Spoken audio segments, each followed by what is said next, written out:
Yun, good morning po sa inyong lahat mga kabayan. Kasalukuyan nandito po tayo ngayon sa lungsod ng Muntinlupa, particular dito po sa Barangay Sukat. At nandito tayo sa may malapit, nag-umpisa ng video natin sa may malapit sa Barangay Hall. Sa likod po niyan yung Sukat People's Park. Ayan, busy po kasi sila. Ito namang nasa ating kaliwa, yan po yung elementary school.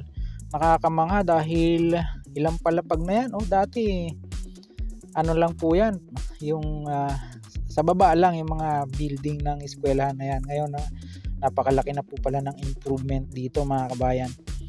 At yun nga, papasyalan po natin yung isa na naman pong project na nakaambang gawin dito sa baybayin po ng Laguna Lake, no? Ito pong Laguna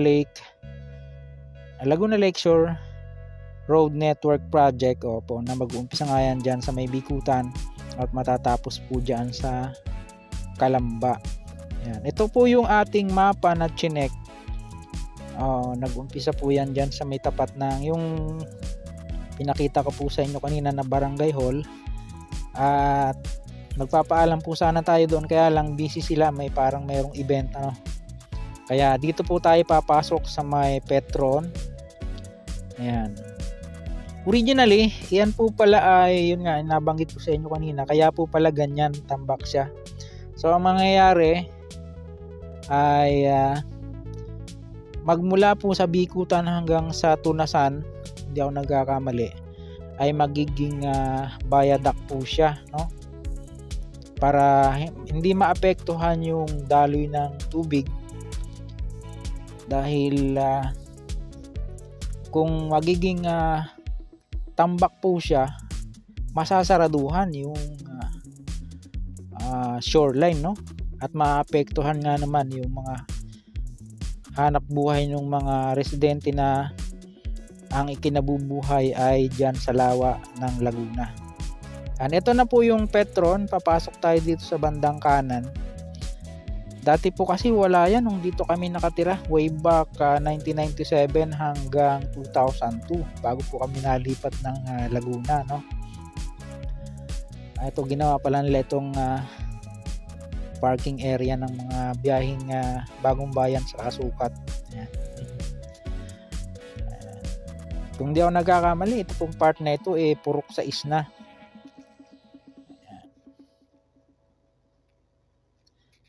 Medyo rough road po yung papasok, pero okay lang, kaya naman dahil tuyong-tuyo yung kalsada, no?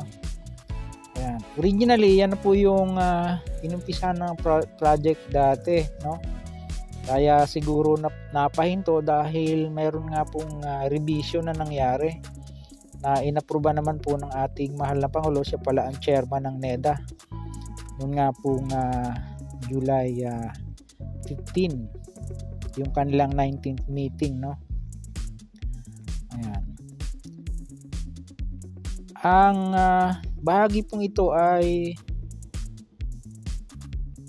phase 1. Magmula nga po dyan sa Bikutan, Lower Bikutan, hanggang doon sa Calamba, na mayroon siyang haba na 37.6 kilometers. Tapos ito yung barracks ng mga gumagawa. Hindi lang po natin sila masyado nang inabala dahil tinanong lang natin kung ito na nga po yung ginagawang expressway. Tapos nagpaalam tayo kung pwedeng mag-vlog. Okay lang naman daw. Shoutout sa iyo, bossing. Tutuloy na po tayo bandang doon sa may gitna dahil kukuha po tayo ng aerial shot bahagya lang habang hindi pa masyadong mahangin, dahil pag medyo tanghali na malakas na po ang hangin yung amihan.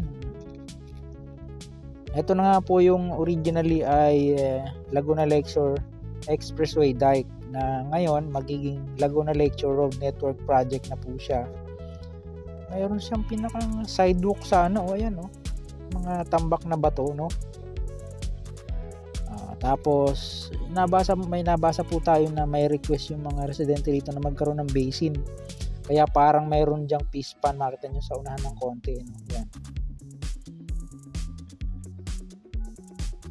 Ginagawang pamingwitan po yan ng mga taga rito, yung mga may hilig mamingwit, and then mayroong naniniksay.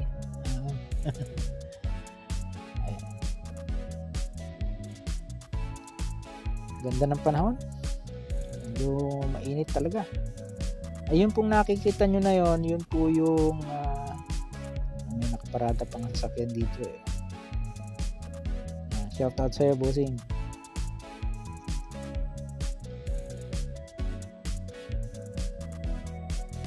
Tutuloy tayo bang hanggang doon sa dulo? Ito na po yung sinasabi ko sa inyo na parang fish pan. Ayan, no?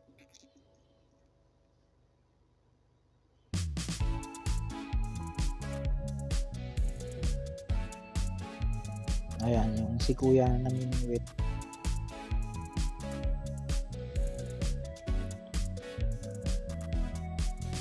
Pwesto lang tayo dito. Yan na po yung Barangay Hulang Sukat, and then yan po yung Sukat People's Park. Tapos umikot tayo dyan kanina.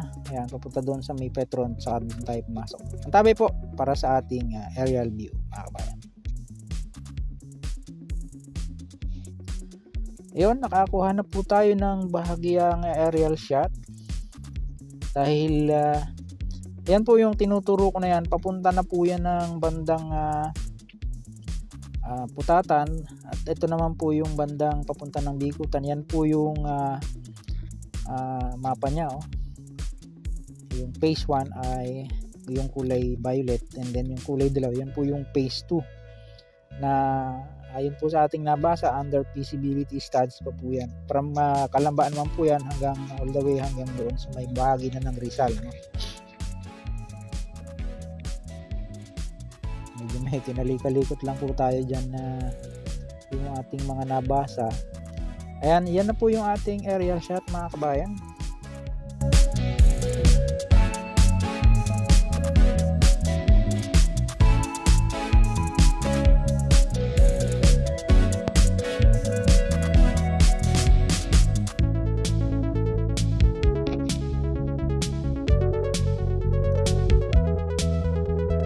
Ito na po yung bahagi ng Sukat. At ito nga po ay itong bahagi ito, magkakaroon po dito ng, ang mangyayari ay viaduct po dito from Lower Bikutan hanggang Tunasan. Yung nakalagay po sa mapa 11.8, pero yung nakasulat dito sa ating nabasa ay 12 kilometers, no? Viaduct.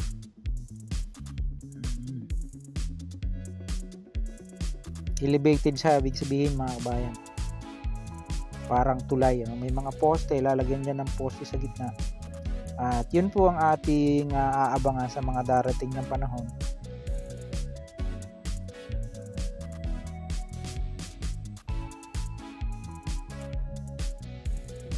Hindi na po natin masyadong pinataas yung ating drone dahil restricted po dito. 60 meters lang yung allowed height, altitude, no? Papihitin po natin yung ating drone pabalik. Medyo sablay nga yung ating footage dahil hindi nag-record or nakalimutan kong pindutin yung record. Lumipad lang siya ng lumipad, di naman naka-record. Kaya kakapraso po yung ating na-present sa inyo na aerial shot dito. Anyway, hindi naman po yan yung magiging itsura niya nga po niya. Pero originally yan po yan yung magiging propose sana na Laguna Lakeshore Expressway Dike, no? Pero sa ngayon ay magiging Laguna Lakeshore Road Network Project po yan, at magkakaroon po siya ng mga various interchanges dyan sa bahagi ng Tunasan, dyan sa bahagi ng San Pedro, Kabuyaw, sa Binyan, no?